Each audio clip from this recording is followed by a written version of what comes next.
Hello, welcome to the home of the Ghost Owls. We've done a bunch of comparisons so far all around the infantry and the characters. Now we're going to take a look at the war machines.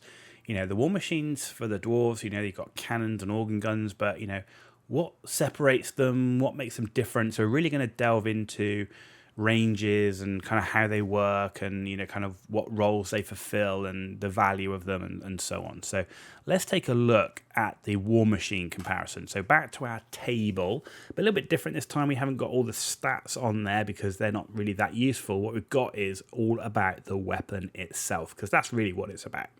It's about the war machine, not the crew.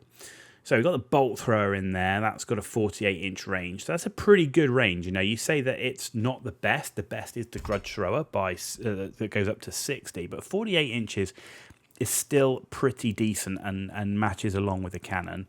Strength of 6, again, that puts it at the second highest strength. And really comes into its own with the Rune of Skewering, where you push that up to strength 7. So that's good. It's got the highest base AP, which you really don't appreciate from the bolt thrower when you consider it's nearly 50% cheaper in points than a grudge thrower, which is at number 4, right, in terms of the points ordering.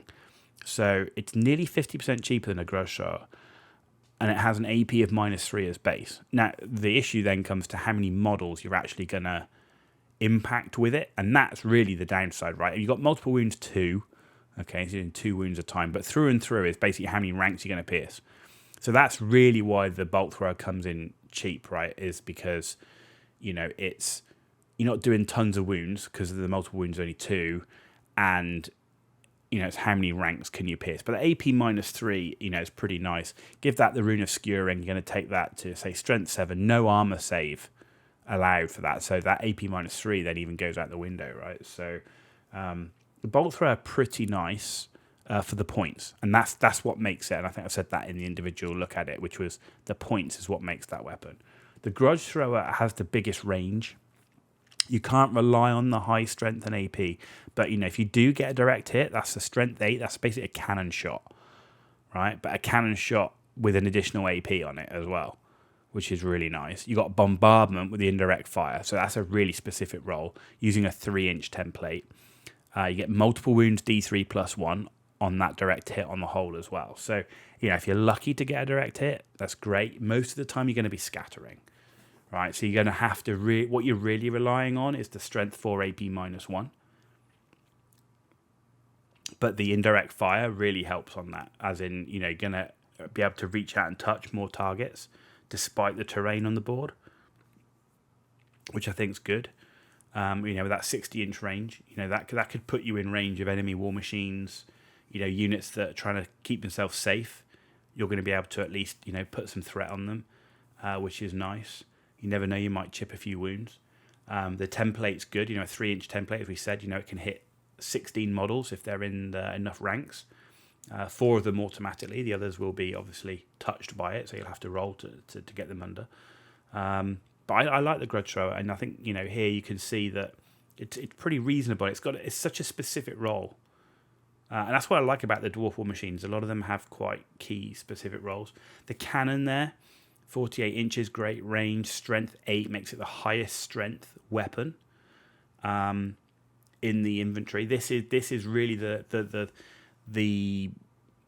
weapon that you want for going after those big monsters, and that is right. I mean, that's what cannons were for, right? Is going after the big monsters, but they can do other things too. They've got the armor bane too, so you can get to AP -4 on it, which is great. The way the cannon fire works, you've got multiple wounds D3.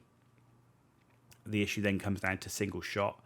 So if you're firing a cannon at a monster, you hit it, you wound it, and you put it down to, let's even say you get lucky and you get armor bane AP -4, you're still only doing D3 wounds, right? And I think that's the thing that is kind of not the best about the cannon. I really kind of feel like the cannon should do D6 wounds. If you're going to shoot a cannon into the chest of a monster, you kind of feel like it should do D6 wounds, or D3 +3 if you want to do it like that, potentially. I just don't feel like the cannon's doing enough wounds for it being a single shot weapon. It's got the strength and the AP to shoot these big monsters, but these big monsters have got plenty of wounds, and it isn't gonna kill them. And I know they don't want you to kill monsters in a single shot, but yeah, I don't know. Maybe it just kind of feels like there should be a D3+1 or something. I just feels like there should be a bit more on the multiple wounds. The good thing you do get is Grape Shot, right? So Grape Shot is 12 inches, strength 4, AP -1. So, really good. And it's got the needs more nails, which is these kind of multiple hits. This is kind of where, as we said, if you're being threatened by maybe some dire wolves or some flyers coming in at you or something, turn the cannon to Grape Shot that's threatening the cannon and shoot at them. You've got a good chance at wounding a few. So actually having the Grape Shot is a really nice option. Not quite as overpowered as the Grape Shot that's in the Total Warhammer game that got released recently, but actually does have some interesting value. So it's nice the cannon's got that option. But overall, it's just the main cannon shot feels like the multiple wounds isn't quite enough.